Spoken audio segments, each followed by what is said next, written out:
मैं शमशेर खान, सहआचार्य गणित, राजकीय कन्या महाविद्यालय चौमू। आज है अनंत स्पर्शियाँ, एसिम्प्टोट्स। अनंत स्पर्शियाँ क्या होती है? यदि एक सरल रेखा जो मूल बिंदु से परिमित दूरी पर हो तथा जिसकी स्पर्श रेखा की दूरी मूल बिंदु से जिसकी स्पर्श बिंदु की दूरी मूल बिंदु से अनंत की ओर अग्रसर होती है, अनंत स्पर्शी कहलाती है। वापस एक बार, यदि एक सरल रेखा जो मूल बिंदु से परिमित दूरी पर हो तथा जिसकी स्पर्श बिंदु की दूरी मूल बिंदु से अनंत की ओर अग्रसर होती हो, अनंत स्पर्शी कहलाती है। ये तो इसकी परिभाषा हो गई। इस परिभाषा को समझने के लिए, जैसे कोई वक्र है और वक्र को कोई रेखा स्पर्श करती है, उसे तो क्या कहते हैं? स्पर्श रेखा। उस वक्र के लिए स्पर्श रेखा। और जो स्पर्श जहाँ करती है, जिस बिंदु पे स्पर्श करती है, उसे कहते हैं स्पर्श बिंदु। अब कोई सरल रेखा किसी वक्र को स्पर्श तो करे, पर वो धीरे धीरे वो आगे जाके अनंत पे जाके स्पर्श करे, तो उसे क्या कहते हैं? अनंत स्पर्शी। अनंत पे स्पर्श करने का मतलब क्या है कि कोई वक्र है, वक्र के अपन साधारण समझने के लिए, वक्र है, उस वक्र के पास में कोई रेखा है। अब वक्र की कोई भी वक्र है तो वो जो आगे जाता है, उसकी एक शाखा के साथ साथ वो सरल रेखा भी बढ़ती जाए, और उनके मध्य की जो दूरी है, लंबवत दूरी है, वक्र के किसी बिंदु और स्पर्श रेखा के मध्य की दूरी, ज्यों वक्र आगे बढ़े, वक्र और रेखा आगे बढ़े, ज्यों ज्यों कम होती जाए और ऐसा लगे कि अनंत पे जाके ये दोनों स्पर्श करेंगे, टच करेंगे, तो उस रेखा को अनंत स्पर्शी कहते हैं। तो साधारणतः अपन समझने के लिए कि कोई सरल रेखा जो वक्र को अनंत पे स्पर्श करे, उसे अनंत स्पर्शी कहते हैं। बस इसकी परिभाषा अपन ने देख ली। इसके अलावा इसकी थ्योरी में अपने को नहीं जाना। साधारण 2-3 चीज़ें हैं, वो अपन डिस्कस कर लेते हैं। अक्षों के समानांतर अनंत स्पर्शी। अक्षों के समानांतर अनंत स्पर्शी। अक्षों के समानांतर मतलब अक्ष, कोई अनंत स्पर्शी जो अक्ष के समानांतर है, उसे अक्ष के समानांतर अनंत स्पर्शी कहेंगे। मतलब कोई रेखा किसी वक्र को अनंत पे स्पर्श करती है और वो अक्ष के समानांतर है, तो उसे क्या कहेंगे? अक्ष के समानांतर अनंत स्पर्शी। तो अक्षों के समानांतर अनंत स्पर्शी। सबसे पहले अक्ष के समानांतर अनंत स्पर्शी की बात करते हैं।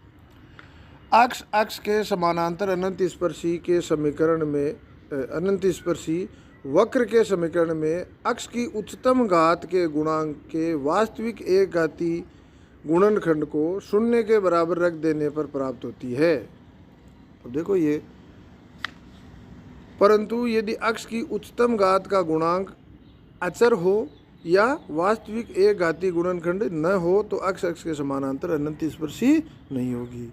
ये चीज़ कहाँ काम आएगी? जब अपन क्वेश्चन सोल्व करेंगे तो सबसे पहले अपन क्या करेंगे? अक्षों के समानांतर अनंत स्पर्शियाँ ज्ञात करेंगे।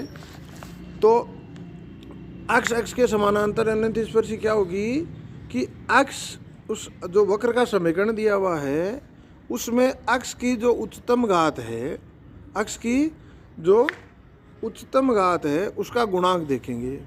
उसका गुणांक यदि अचर है या एक घाती वास्तविक गुणनखंड नहीं है, तो अपन क्या कहेंगे कि अक्ष के समानांतर अनंत स्पर्शी नहीं है। तो अक्ष, ये ध्यान रखना है कि अक्ष के समानांतर अनंत स्पर्शी क्या है कि वो अक्ष की, उस वक्र में अक्ष की उच्चतम घात देखो, अक्ष की उच्चतम घात का गुणांक यदि अचर है, इसका मतलब अक्ष के समानांतर अनंत स्पर्शी नहीं है। और अचर नहीं है तो उसके जो गुणांक है, अक्ष की उच्चतम घात का जो गुणांक है, उसे गुणनखंडों के रूप में लिखेंगे। मतलब एक घाती गुणनखंडों के गुणनफल के रूप में लिखेंगे। तो वो एक घाती गुणनखंड है, उनको शून्य के बराबर रखेंगे, प्रत्येक को गुणनखंड को शून्य के बराबर रखेंगे, तो जो रेखाएं प्राप्त होगी उन्हें क्या कहेंगे? अक्ष के समानांतर अनंत स्पर्शी।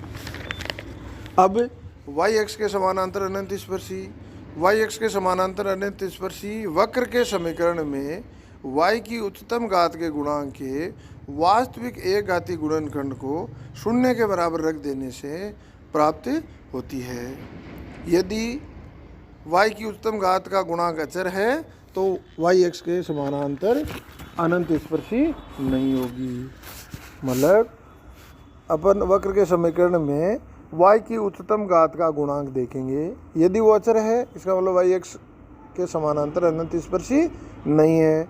यदि वह अचर नहीं है तो y के उच्चतम घात के गुण जो का गुणांक है उसे अपन गुणनखंड एक घातीय गुणनखंड के रूप में लिखेंगे। मतलब एक घातीय गुणनखंडों के गुणनफल के रूप में उसे लिखेंगे। फिर प्रत्येक एक घातीय गुणनखंड को शून्य के बराबर रखते जाएंगे और अपने को अनंत स्पर्शियाँ वाई एक्स के समानांतर ज्ञात होती जाएगी। तो यह है, तो अपन जब भी अनंत स्पर्शियाँ ज्ञात करेंगे तो सबसे पहले अपन एक्स एक्स और वाई एक्स के मतलब अक्षों के समानांतर अनंत स्पर्शियाँ ही ज्ञात करेंगे। ठीक है।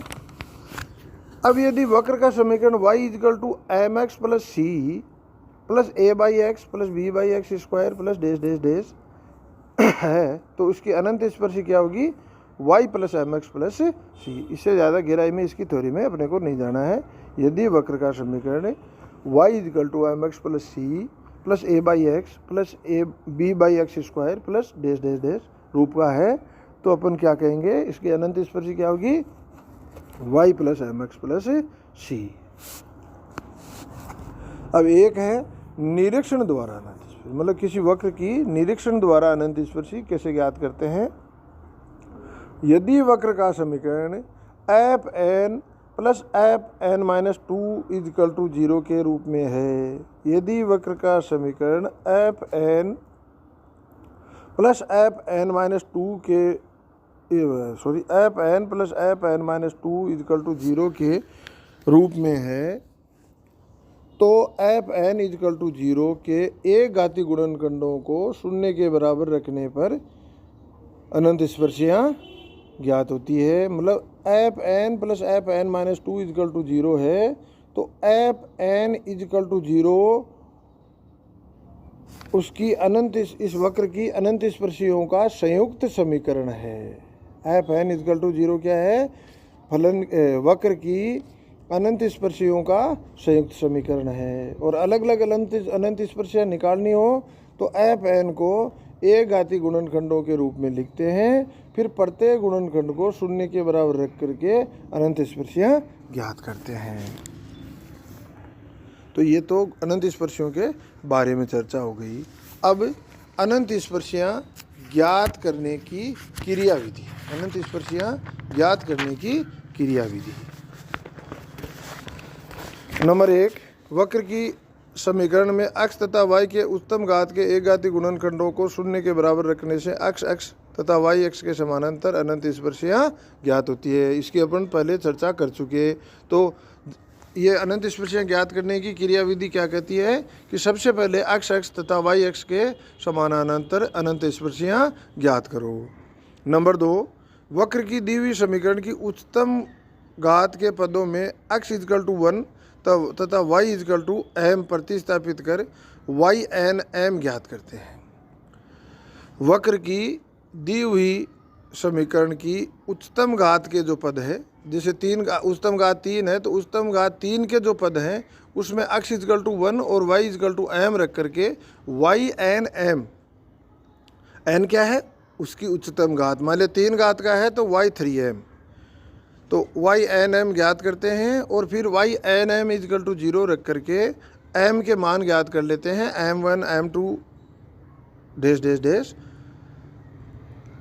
और पुनः उच्चतम घात से एक घात मतलब n घात का समीकरण है तो n माइनस 1 घात के जो पद हैं उनमें x इजकल टू 1 और y इजकल टू m रखने पर y 5n माइनस 1 m प्राप्त होता है, 5n माइनस 1 m प्राप्त होता है तथा तो 5nm निकाल लिया और 5n माइनस 1m, 5nm कैसे निकालते हैं, वक्र की उच्चतम घात के पदों में x इजकल टू 1 और y is equal to m put कर देते हैं तो अपने को फाई एन एम मिल जाता है।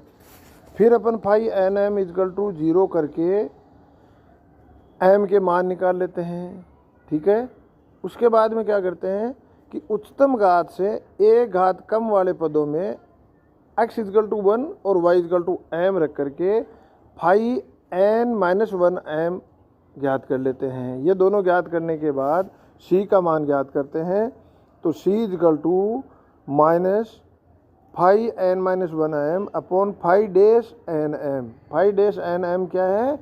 फाई एन एम का m के सापेक्ष अवकलज, ठीक है। तो यदि m1 m2 dash dash dash mn के संगत c के मान c1 c2 cn प्राप्त होते हैं तो निम्न अनंत स्पर्शियाँ होगी। y is equal to m1x plus c1, y is equal to m2x plus c2 dash dash dash, y is equal to mnx plus cn, ठीक है। नंबर 3, यदि phi n m is equal to 0 से m के दो मान समान आने पर c के मान निम्न समीकरण द्वारा, तो c के मान मतलब ज्ञात करने हैं जो अपन ने सेकेंड स्टेप में ज्ञात किए, पर यदि m के मान दो मान समान आ जाए तो c के मान कैसे ज्ञात होंगे? इस समीकरण से ज्ञात होंगे। 1/2 c square phi n double dash m plus c n minus 1 dash m plus c n minus 2 m is equal to 0। इससे क्या होगा? उस जो दो मान समान है वो m का मान इस समीकरण में रख देंगे और c के दो मान प्राप्त कर लेंगे। तो अगर m के दो मान समान है तो c के मान इस समीकरण से प्राप्त होंगे। यदि m के तीन मान समान है तो c का मान निम्न से प्राप्त होगा 1/3 c cube phi n triple dash m plus 1/2 c square phi n minus 1 double dash m plus c phi n minus 1 dash m plus c n minus 3 m is equal to 0। इसको solve करके c के मान प्राप्त कर लेते हैं। चौथा, यदि वक्र के समीकरण को निम्न रूप में लिखा जा सके, जो अपन ने पहले डिस्कस कर लिया, fn plus fn minus 2 is equal to 0, तो fn के प्रत्येक एक घाती गुणनखंड को शून्य के बराबर रखने पर अनंत स्पर्शियाँ ज्ञात होती है। या fn इजकल टू 0 दिए हुए समीकरण दिए वक्र की अनंत स्पर्शियों का संयुक्त समीकरण होगा। यदि वक्र का समीकरण y is equal to mx plus c plus a by x plus b by x square plus dash dash dash के रूप में प्रकट किया जा सके तो अनंत स्पर्शियाँ समीकरण y is equal to mx plus c, अनंत स्पर्शी का समीकरण y is equal to mx plus c होगा, जो कि अपन ने पहले डिस्कस कर लिया। छठवां, यदि वक्र का समीकरण y माइनस ए एक्स कोष्टक में बाहर fn minus 1 plus pn minus 1 is equal to 0 रूप में व्यक्त किया जा सके तो अनंत स्पर्शी y minus a x plus limit y upon x limit y upon x tends to a कोष्टक में pn minus 1 upon fn minus 1 is equal to 0 से प्राप्त होगा। सातवां, यदि वक्र का समीकरण ax plus by plus c कोष्टक में बाहर fn minus 1 plus pn minus 1 is equal to 0 रूप में प्रकट किया जा सके तो अनंत स्पर्शी का समीकरण ax plus by plus c plus limit y upon x tends to minus a upon b कोष्टक में pn minus 1 upon fn minus 1 is equal to 0 से प्राप्त होगा, ठीक है।